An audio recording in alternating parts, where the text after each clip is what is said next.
l'artiste du décodage. Il résume et critique l'actualité sans pitié. Francis Gosselin. Alors qu'Air Canada a finalement cédé à la pression de nommer un PDG capable de s'exprimer en français, il y a 3 grandes entreprises québécoises, Power Corp, CAE, le fabricant de simulateurs, et CGI, qui ont récemment nommé des grands patrons unilingues anglophones à la tête donc des entreprises. C'est une situation évidemment qui relance un débat un peu récurrent là, depuis 1 an et demi, 2 ans. Au Québec, est-ce qu'on peut diriger une grande organisation sans parler français?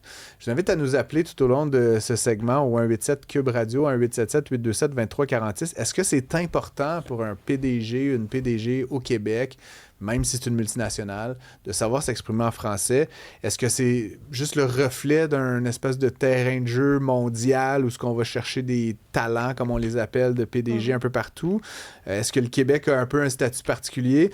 Tania Lompré est avec moi. Elle est une spécialiste des enjeux linguistiques. Hein? Oui. C'est comme ça qu'on te présente. Oui, puis docteur en éducation. Docteur en éducation. Accessoirement, docteur en éducation. 3 nominations comme ça. Oui. Il y en a, le journal en recense plusieurs autres, là, mais c'est comme, là, ça arrive après les faits, là, Air Canada. Est-ce que c'est une coïncidence ou c'est comme une tendance qu'on observe sur le marché? Ben en fait, je suis tellement tannée de parler de ça. Je savais. Désolé. C'est tu peux rentrer. Non, mais je suis tannée qu'on soit encore là-dedans. On devrait plus être là-dedans. On devrait pas se dire, hey, c'est important de parler français au Québec pour être PDG d'une grande compagnie. Tu sais. Ça devrait pas être une question qu'on se pose. Ça devrait être d'office. Oui, les gens parlent français lorsqu'ils occupent ce type de poste au Québec. Ça devrait être normal. Ouais. Et non pas faire les nouvelles de se dire, quelqu'un parle français, quel exploit. Ouais. Ben c'est ça, parce que j'allais ça. quasiment dire, il devrait être fier de dire qu'il parle cette langue-là qui Exactement. semble compliquée à apprendre, de ce que j'en comprends un minimum, mais non. Même Mais pas. non.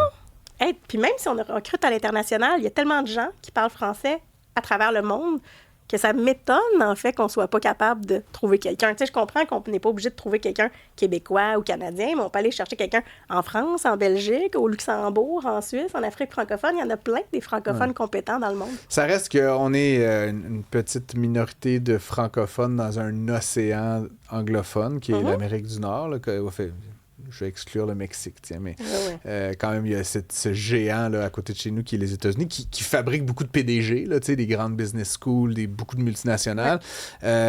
Les entreprises qui choisissent ces candidats-là disent souvent on a pris le meilleur candidat ou la meilleure candidate. Est-ce que c'est un argument? Ben, c'est sûr que c'est un argument. T'es Moi aussi, je veux que ce soit les meilleurs. Là, toi aussi, je veux que ce soit le meilleur, mais je suis certaine qu'on peut trouver un meilleur qui parle français. Ouais. Je pense qu'il faut chercher un petit peu plus pour se dire, ben, tu sais, justement, avec ce qui vient de se passer avec Air Canada, est-ce qu'on peut se passer de cette mauvaise publicité-là de nos compagnies? Là, ils y vont 3 par 3 comme ça, ils diluent un peu le ça, problème, hein, j'ai l'impression. Parce qu'éventuellement, il va arriver quelque chose dans l'une de ces entreprises-là qui va exiger une prise de parole exactement, du patron, puis puis il va avoir l'air d'un tata. capable de C'est faire, ça, comme Michael Rousseau il y a quelques mois. Exactement. Puis on peut apprendre le français aussi. Je comprends qu'on puisse aussi embaucher à l'étranger puis se dire, ben on va faire vraiment des vrais cours où on va vraiment mettre ça au cœur de l'horaire de notre PDG, mais c'est pas ce qui est fait. Ben, c'était l'autre question que j'avais pour toi, parce que je sais que tu as été professeur de francisation pendant longtemps, puis donc tu en sais beaucoup sur l'apprentissage là, des langues, mais spécifiquement de cette français, langue-là qui est la nôtre, le français. Bon, on sait que Michael Rousseau, certains ont dit que c'était de la foutaise, tu sais, que c'était... moi donc toi, c'est ça. On se rejoint là-dessus. Ouais. Mettons qu'on prend ces 3-là, là, ces 3 nouveaux patrons, est-ce que c'est possible d'apprendre le français une fois qu'on a été nommé? Mais donc, est-ce que tu leur donnes pas un peu la chance, c'est ce que je veux dire? Là, une fois qu'ils ont été nommés, là, ils viennent d'être nommés dans les derniers mois, est-ce qu'on leur donne 6 mois, 12 mois, 18 mois? Puis oui, on leur donne la chance de le faire, mais on le met tout de suite au programme. Puis tu sais, on dit C'est dans bon, l'offre ça. d'emploi, vous vous engagez à apprendre la langue de l'endroit où vous venez travailler. OK. C'est pas une langue parmi d'autres, c'est la Fait langue qu'on officielle se du une Québec. petite note, Cybèle, là, 20 juillet 2027, là, à l'émission, on fait le bilan. Mais peux-tu nous rappeler, s'il te plaît, Tania Lompré, mettons juste si tu avais à donner un chiffre en termes d'heures, ça prend combien de temps pour jaser un peu en français de manière soutenue? C'est les gens, c'est les meilleurs du monde. Là. Ils doivent être assez brillants pour être capables d'apprendre une langue, je peux pas croire. Oui, mais je dirais qu'un anglophone, là, après 600 heures, il devrait être assez bon. Pas pour parler de plein de sujets complexes, on ne parlera pas d'astronomie ou de physique nucléaire, là, mais parler, par exemple, dans le cadre de ses fonctions, un 600 heures, peut-être jusqu'à 1200 si on a une langue plus éloignée, mais on peut avoir une bonne conversation. Bon.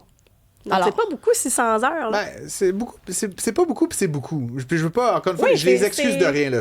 On est d'accord sur 99% Ouais. du cas, mais tu sais, je m'imagine, mettons, tu sais, on dit souvent, là, dans une année de travail, il y a 50 semaines, 40 heures par semaine. Là, tu sais, je fais des grosses approximations. Il y a comme 2000 heures de travail. Tu vas pas mettre 1200 heures dans cette année-là. Tu sais, fait que là, 600, c'est peut-être sur 3 ans, sur 4 ans. Là, on s'entend, oui. mais c'est quand même 10% de ton temps. Tu sais, fait que faut juste comme. Ben, je pense qu'il y a 10% de ouais, son mais je temps. dis, c'est pas un petit. Non. Moi, je trouve que t'es même. Je veux dire, en tout cas, chacun apprend à son rythme, mais tu sais, on en a parlé hors d'onde il y a Ouais, quelques ouais. semaines. Tu sais, j'ai habité en Thaïlande un petit peu, puis j'ai habité longtemps en Allemagne, puis tu sais, à un moment donné, après genre une couple d'heures, Oui, t'es capable de demander un café, Ben oui. puis une bière, puis de dire merci, puis de dire la température, puis il est quelle heure, puis tu sais, t'es capable de pas de faire un discours fleuve, là, puis de Ben parler non, aux te actionnaires, là, débrouiller. mais t'es capable de te débrouiller. Puis moi, ce qui m'insultait dans Michael Russo, c'était il est pas capable de lire un téléprompteur. Ben, comme Moi, on a vu moi, faire les donne-moi nouveaux un- PDG d'Air donne-moi un Canada. téléprompteur en allemand, Simonac, je vais comme ça va pas être le bon accent, mais On n'aura là, pas les là, bons je peux sons, vous- mais on va je se peux faire vous le comprendre. faire. La là, tu sais, technologie ouais, le permet c'est ça. maintenant. Fait que, tu sais, c'est vraiment de la Exactement. mauvaise volonté. C'est de la mauvaise volonté. Mais quand même 600 à 1200 heures. Donc c'est un effort qui est pas négligeable. Oui, on va mais se tu sais, le dire nos pour ces nouveaux gens-là. arrivants le font. Tu sais, Ouais. moi, j'ai dans mes cours des gens qui passent 30 heures par semaine à apprendre le français. Ouais. Ils sont pas PDG, là, ils veulent peut-être travailler chez Couche-Tard, justement, mais quand tu sais que ton PDG parle pas du tout français, tu te dis, hey, lui, il a la job à 15 millions, puis il a pas appris le français, mais moi, je pense 30 heures de ma semaine à apprendre le Puis il y a français pour ce aller travailler dans le public. tu Il y sais. a ce petit paradoxe que tu montres très bien, Tonya, qui est la Charte de la langue française vient obliger ces entreprises-là, leurs travailleurs, là, à franciser. Puis, tu sais, Ben oui. j'ai vu ça, moi, dans plein d'entreprises Ben où je suis. Fait il y a vraiment une pression au niveau tu sais, du plancher de l'usine, là, dans le dépanneur, tu sais, de parler français. Puis pourtant, en haut, c'est comme. C'est ça. ben, Fait qu'à la tu sais, base, la pyramide, ouais. c'est important parce que tu es dans le public, Ouais. mais tu sais, ce qui se passe dans un bureau, c'est en haut, c'est pas grave. Mais tu sais, combien de réunions se passent juste en anglais? Combien de personnes doivent travailler en anglais parce que le PDG parle pas? Tu sais, je pense qu'il faut vraiment réfléchir à tout ça. C'est là. un peu un paradoxe. En même temps, puis je lisais beaucoup sur les médias sociaux des réactions d'anglophones qui sont des Québécois, là, puis tu sais, qui sont pas contre, mais ils disaient, tu sais, c'est un peu un syndrome très québécois, là, tu sais, d'exiger des affaires, tu sais, qui sont un peu, je paraphrase, là, mais Ouais, symboliques, là, Ouais, tu sais, ouais, je suis que d'accord. tu sais, il y a sûrement des patrons unilingues anglophones en Allemagne, puis en Belgique, puis Peut-être. tu sais, Peut-être que ça se peut, mais dans certains pays, c'est plutôt le contraire aussi. On va dire, ben, il faut que les gens qui nous représentent parlent les langues ou qu'il y ait au moins un traducteur, un interprète qui est là pour les fonctions. Est-ce qu'on risque pas importantes. de se trouver avec des moins bons leaders à force d'obséder là-dessus? D'avoir des entreprises moins performantes, Mais en puis d'être moins riches? Là, Moi, je pense qu'ils peuvent l'embaucher, embauchez-le, mais mettez 10 tu sais, 4 heures par semaine de son agenda dans un cours de français, tu sais.